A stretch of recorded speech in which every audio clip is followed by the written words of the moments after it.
As he was marching past these women, he noticed a woman very different.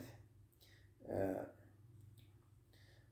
she was very different to other women, and was also hiding a dagger behind her.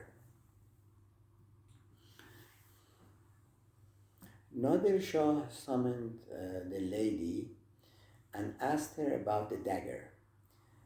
She told Nader that that a Mughal ruler had once asked her to become his wife, but she was not interested. The Mughal ruler takes the woman as a prisoner and tries to make her his wife by force. This woman, her name Setare, was a brave Christian woman who stole the dagger from the Mughal ruler and, after stabbing him to death, fled his castle for the Indian king's court. Nader and Setare fell in love at that moment and were married that evening. Nader Shah was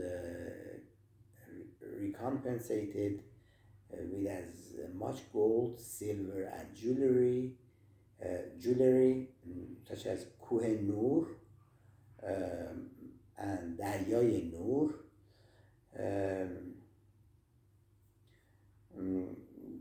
He was given so much gold and jewelry that his camels and horses could carry back to Persia. I mean, the king of India said, you can take as much gold, jewelry, silver as your horses and camel could carry back to Persia. On the way back to Persia, he promised to spend his wealth for the Persian people and that no taxes would be collected for the next 4 years from anyone. Unfortunately, as Sadi had observed 500 years earlier, human beings' nature is subject to change.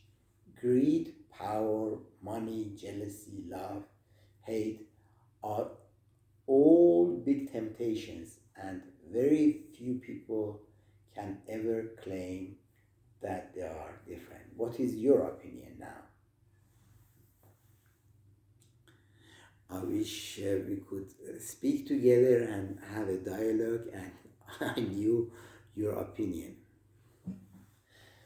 The news of Nader Shah's conquest soon reaches Persia and to his own crown prince Reza Gholi.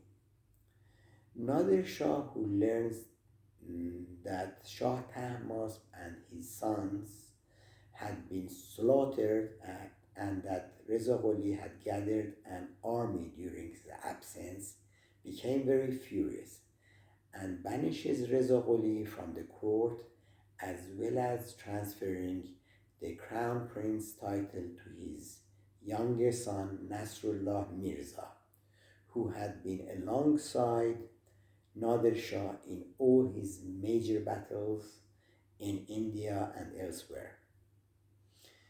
Upon his return to Persia, he also learns about the revolt in Georgia and northern Azerbaijan and decides to crush the uprising with all his force.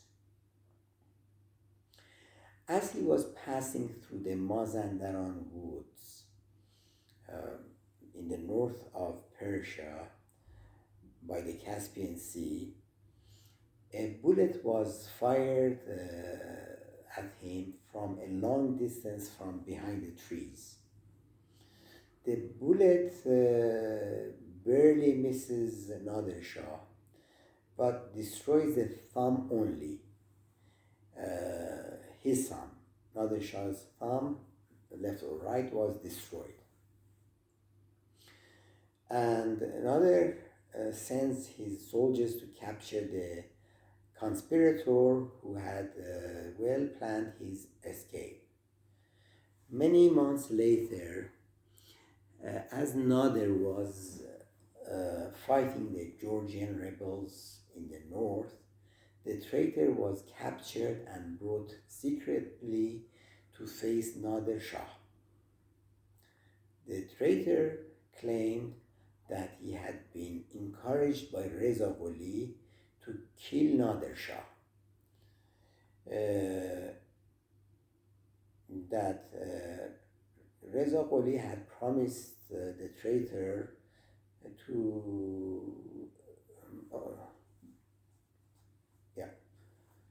Nader promises the traitor to allow him to leave if the claim happened to be true.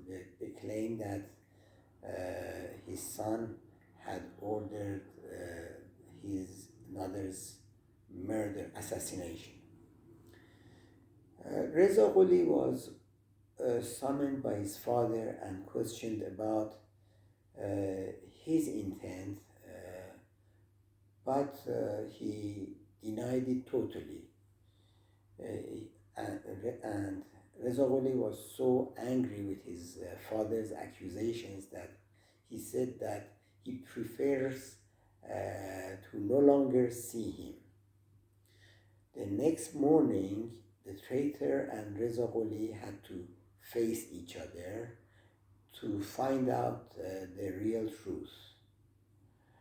Reza Gholi admits seeing the traitor and helping his poor family, and that he would help him even more had he been the king of Persia.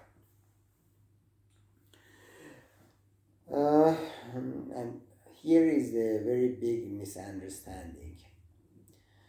It is very ambiguous statement, and one can assume that this is a silent agreement that the traitor would have been rewarded by Reza Gholi if the assassination had taken effect.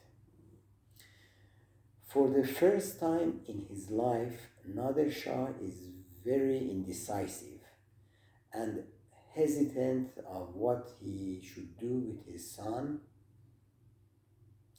Given the fact that the law and discipline was the necessity for governing Persia, he assembled all the high-ranking people to help him decide what should be done with his son.